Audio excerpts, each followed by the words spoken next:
Peace and love, Zion. First and foremost, I want to give all praises unto Yahawah, bahasham, yahawashi, bahasham, Rakakodash.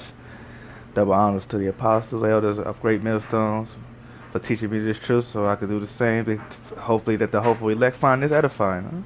I'll go ahead and get started. I want to go ahead and continue on the order of Melchizedek. Melchizedek. And want to go more in depth on the more details of the order of Melchizedek, right? So I still want to continue on to Hebrews chapter 7 verse 4, right? And it says, "Now consider how great this man was, unto whom even the patriarch Abraham gave the tenth of the spoils." Right, the tenth of the spoils was what we talked about on the last video, in part one of the order of Melchizedek. The tenth of the spoils are the possessions that he took from Sodom when he slaughtered them for doing defiled things in their city to get Lot out of there, Lot and his family out of there. And the spoils that they speak of are the possessions of Sodom and Gomorrah. And he gave 10 parts of that to the holy priest, King Melchizedek, that represents the Most High Yah. All right. So we're gonna read all the way down to chapter 22, I believe. Yeah, we're going to read all the way down to chapter 22. So I'm going to go ahead and read real quick. And verily that, verse 5. And verily they that are the sons of Levi, who receive the office of the priesthood, have the commandment to take tithes of the people according to the law, that is, of their brethren, though they come out of the loins of Abraham. All right. So Levi, the tribe of Levi, who received the office of priesthood as well, have the commandment to take tithes of the people according to the law, that is, of their brethren, though they come out of the loins of Abraham. But he whose descent is not counted from the received tithes of Abraham, and bless him that had the promise. Verse 7. And without all contradiction, the less is blessed of the better. And their men that die receive tithes, but there he received them, of whom it is witness that he liveth. And as I may say to Levi also, who received tithes, pay tithes in Abraham. For he yet in the loins of his father when Melchizedek met him. So Melchizedek met him, Abraham, the tribe of Levi. This is pretty much linking up everything from tribe to tribe, how every tribe was given law to follow the same order of Melchizedek, the king of righteousness, the king of peace, also like the Messiah, yahawashi. Okay. Let me go ahead and go verse 11. If therefore perfection were by the Levitical priesthood, for under it the people received the law, which meaning like the law today, pretty much following civil priesthood laws. You have the commandments. You have Yahawah's commandments that we need to follow, and then you have there's certain. I don't even want to say if I get that wrong. I mean, correct me if I'm wrong on that one, but I continue reading on. For under it the people received the law. What further need was there that another priest should rise after the order of Melchizedek, and not be called after the order of Aaron? So Aaron was a priest, was an ancient priest as well, but not saying that the priest the law of Aaron wasn't important, but the order of Melchizedek that's the holy commandment that we follow, right? Because our battle, like we say in this truth, our battle is not carnal, it's spiritual. Okay. So Melchizedek those holy commandments. Okay. The holy commandments, and Aaron, the Levitical priest, that's like the earthly commandments. You know what I mean? So it's like we have the holy commandments, which is done on heaven, and then you have the earthly commandment, which is applied on earth as well. You know. So those are the holy commandments, right? For the priesthood, verse 12. For the priesthood being changed, there is made of necessity a change also of the law. And right, that's something the Catholic churches have done, over the years, over the decades. The Catholic churches, they changed the laws saying that, the day of worship is on a Sunday, pretty much deceiving people to worship the sun goddess. I know that the brother of GMS talked about the earth, wind, and fire. And pretty much on Sundays, they pretty much having a lot of people worshiping these sun gods. You feel me? So, that's something that's why the Father placed a holy commandments to separate any laws that could be changed on earth. There's only one commandment to follow. There's only one order to follow, and that's the order of Melchizedek that we follow in this truth. Okay? Because remember what we said. We go back up top. Remember what we said about we knowing that the Melchizedek is a holy being. We go back to verse 3. Without father, without mother, without descent, having neither beginning of days nor the end of life, but made like unto the Son of God, which is power, abided a priest continually, right? So we know he's a holy being because he has no father, no mother, no descent, and neither beginning of days nor end of life, right? So that's how we know he's holy. All right. So that separates the Levitical priesthood to the Melchizedek priesthood. Okay, King of righteousness, the King of peace, love. That's what we follow. Melchizedek offered bread and wine, as an offer of peace. Of the Holy One, which is the Holy One is the Most High Yahawah, bahasham yahawashi. Okay. Let's go ahead and I'm gonna continue. Where was I? Okay. We was at 11. We was at 11. If therefore perfection were by the Levitical priesthood, we'll go ahead and read that again. For under it the people received the law. What further need was that it's a lot there that another priest should rise after the order of Melchizedek and not be called after the order of Aaron. Verse 12. For the priesthood being changed, there is made of necessity of change also of the law. For he of whom these things are spoken pertaineth to another tribe, of which no man gave attendance at the altar. Verse 14. For it is evident that our Lord sprang out of Judah. Lord sprang out of Judah, of which tribe Moses spake nothing concerning priesthood. Let me read that part again. Let me read that again. For it is evident that our Lord sprang out of Judah, of which tribe Moses spake nothing concerning priesthood. Okay? So the Lord sprang out of Judah. To the tribe of Judah. He sprung out of the tribe of Judah. Right? Let's go jump down to verse 15. And it is yet far more evident for that after the similitude of Melchizedek there ariseth another priest. Verse 16. Who is made not after the law of carnal commandment, but after the power of an endless life. So immortality, right? So let's see who is another priest could possibly be. Well, we already know that Melchizedek is one of them, right? So let's see who is this other one, right?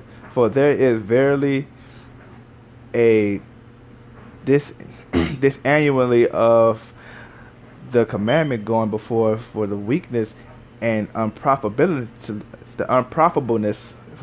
thereof. Verse 19. For the law made nothing perfect, but is the bringing in the better hope did, by which a draw nigh unto God. verse 20. And as in it, it's a lot. And in as much as not without an oath, he was made a priest. For those priests were made without an oath, but is with an oath by him that said unto him, the Lord swear and will not repent.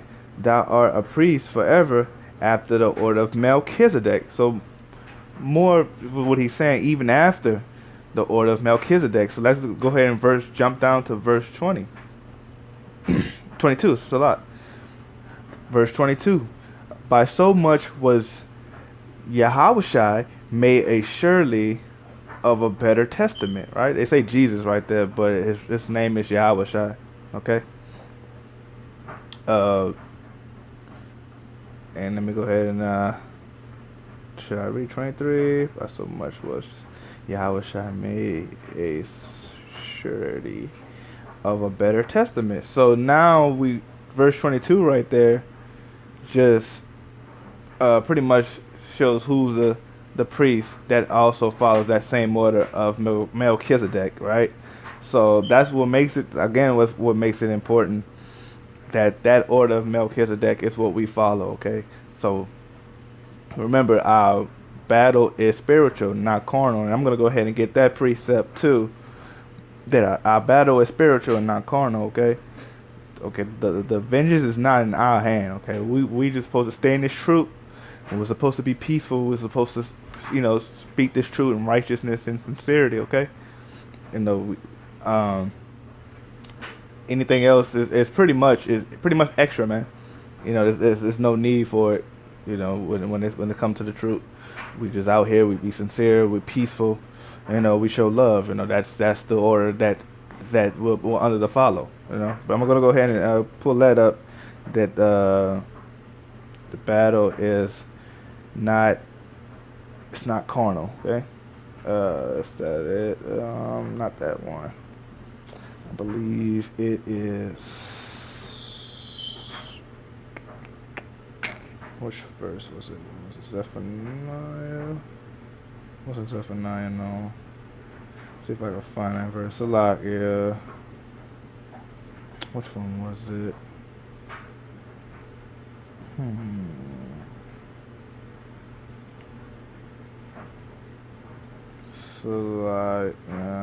Slovakia. Which verse was that? I found it. Okay, what was it? I'm gonna do it like this.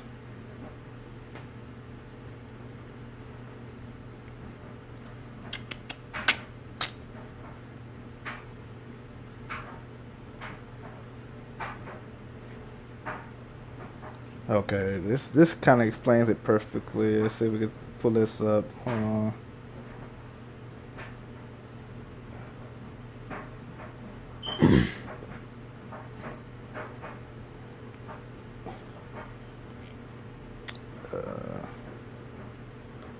Which one was it? Slovakia. Really trying to get this precept I want to show y'all that it's spiritual and not carnal. Here we are. I found it. I'm gonna read Romans chapter 8 verse 3 and 4. For what law could not do, in that it was weak through the flesh, God sending his own Son in the likeness of a sinful flesh, and for sin condemns him in the flesh, that the righteous of the law might be fulfilled in us, who walk not after the flesh, but after the Spirit, right? So if the Father is pretty much saying that we don't walk in the flesh, but we walk in the Spirit, right? Pretty much saying that when you walk in the Spirit, you're walking in that holy line of the order of Melchizedek. And that's why it's important to understand why it's important in this truth to walk, in that order of Melchizedek, the order of peace, the order of love, the order of righteousness, you know what I mean? So I'm going to go get ahead and give another precept. And also, when you walk in that complete order of Melchizedek, um, you know, when you realize that vengeance is not yours, it's the Lord of hosts. We're gonna go ahead and get that precept as well. It is the Lord of hosts. It's His vengeance, man. You know, when the children of this nation, or just this nation, all nations in general, the ones who not hearken unto the Lord's voice, Yahawah bahasham yahawashi, the one that's not heeding unto these words, the ones that has neglected this truth and make it believe like it's just make believe, the ones that the Lord is pretty much not dealing with, per se. I'm sorry to say, you know, when you realize, when you follow that order, you've unlocked the true potential of your spiritual power. And I'm gonna go ahead and prove that as well. As vengeance is now also the Lord's, but it will be ours too. We just wait for it, okay? So I'm gonna go ahead and prove that as well on this is the precept I wanted to give up, but that's what it is. Alright, it's Zephaniah chapter 3, verse 8. Therefore wait ye upon me, said the Lord, until the day that I rise up to the prey. For my determination is to gather the nations, that I may assemble the kingdoms to pour upon them my indignation, even all my fierce anger. For all the earth shall be devoured with fire of my jealousy. Right? So the Father's telling you to wait upon Him. Anything you may have built up against, the enemy, just save it for the day of judgment. All right. Alright, so let's go ahead and I'm going to get another precept. I think it's Jeremiah 10 and 11. Is that it? Thus shall ye unto them the gods that have not made the heavens and the earth. Was that the precept I want to get up?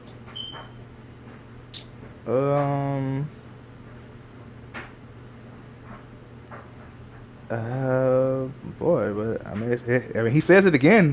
We could go ahead and read that one too. This is a good one too. I like this one. So this is Jeremiah 10. We'll go 10 and chapter 10, verse 10 and 11. But the Lord is the true power, right? The Lord is the true power. Yahawah bahasham yahawashi is the true power. He is the living power and the everlasting King, right? He does not perish. At His wrath the earth shall tremble, and the nation shall not be able to abide His indignation. Thus shall ye say unto them, the gods that have not made the heavens and the earth, even they shall perish from the earth and from under these heavens.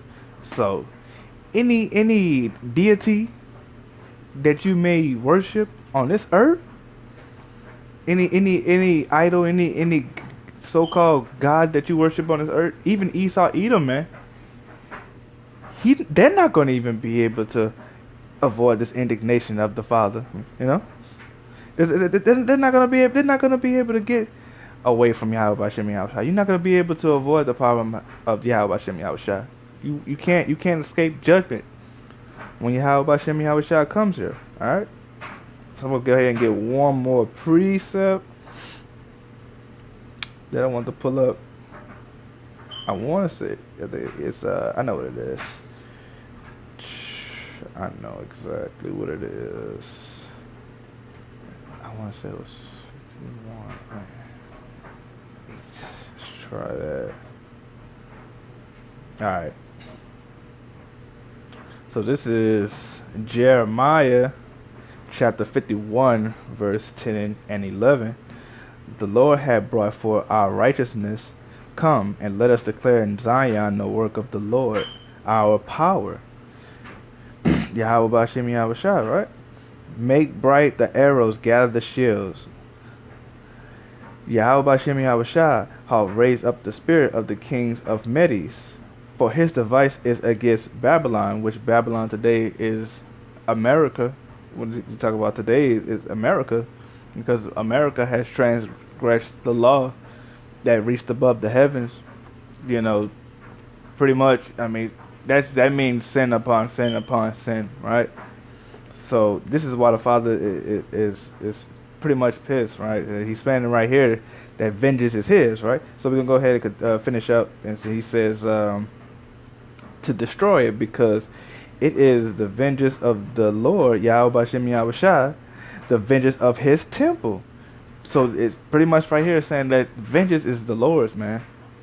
We just supposed to be harmless as sheep. We supposed to wait to the judgment that the Lord is going to bring upon everyone in this world, man. All nations, all right. 2/3 of jakes that don't want to get right with the Lord, all right.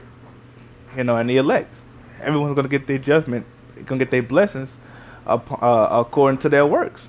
They're here done on earth, all right. So that's why I just wanted to go ahead and touch on and pretty much talk about why it's important to follow the order of Melchizedek while in his truth, you know, to be as harmless as sheep, man. I know a lot of brothers out there in GMS is also preaching that too. So pretty much I wanted to go more in depth into that, why it was also important. All right. So hopefully everybody found this edifying. I hope you found this truth really sincere and within righteousness, and hopefully you apply it to your everyday life and walk, so you can also see the kingdom of heaven.